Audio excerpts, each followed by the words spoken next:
Malaking tulong yan sa akin nung time na nagkaroon po kami ng problema, nung nagkasakit tatay ko.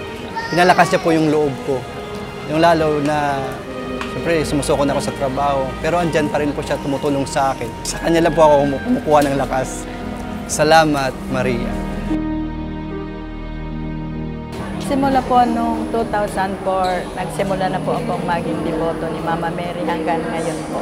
Ang ipinagdarasal ko po ngayon taon sa Mahal na Birhen ay para po sa kaligtasan ng aking mga mahal sa buhay, gayon din po para sa kapayapaan ng buong mundo, lalong-lalo na po ang Santo Papa, ang lahat ng kaparian, lalong-lalo na po sa prelatura ng infanta, na sana'y totoong maging instrumento sila at bigyan sila ng sapat na lakas na maipagpatuloy nila ang iyong layunin dito sa mundo. Salamat, Maria. I started being a devotee of the Virgin of Lanaval in the mid-70s. Up to now, I'm a married man. I have 2 kids, but I continue to be a devotee of the Virgin of Lanaval.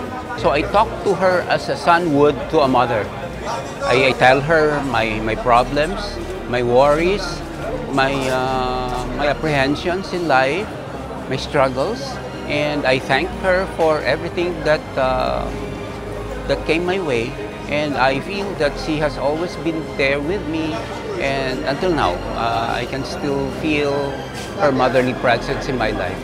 Thank you, Mama Mary. Buhat nung umakyat si Mama Mary sa aming tahanan, talaga po nagdeboto na po ako sa pamamagitan po ng pagrorosaryo ng dasal ni Mama Mary. Kasi po kaya po ako nandirito ngayon. Kasi po talagang napakabisa ng rosaryo na dasal. Katulad ko po, isa rin po ako nung humihiling kay Mama Mary na maging successful po ang operasyon ng aking bayaw bukas. Salamat, Maria, sa tulong niyo po sa pananalangin.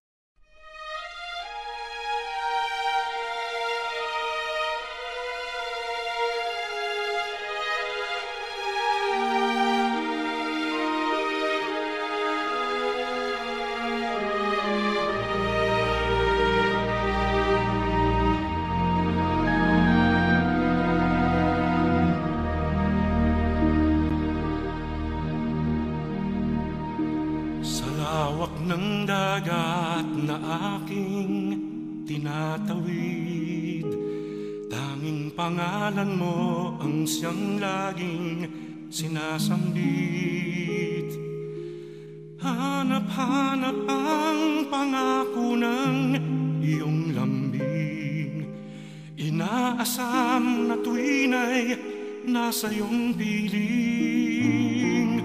Sa araw-araw na paglusong ko sa buhay, ikaw lang ang saksit ng isang pantay. Dayuhin man ako ng lungkot at hirap, tanggulan kong lagi lingap mo't yakap. Salamat, Maria, sa iyong pagpisan, sa bawat hapis, luwalhati at tuwa namin.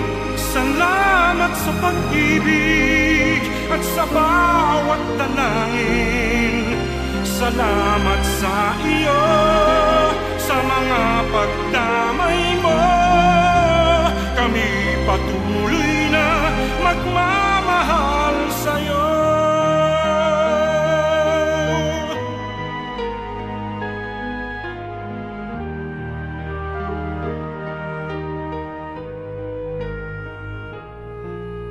Sa araw-araw na paglusong ko sa buhay, ikaw lang ang saksit ng isang bantay. Dayuhin man ako ng lungkot at hirap, tanggulan kong lagi lingap mo't yakap. Salamat, Maria,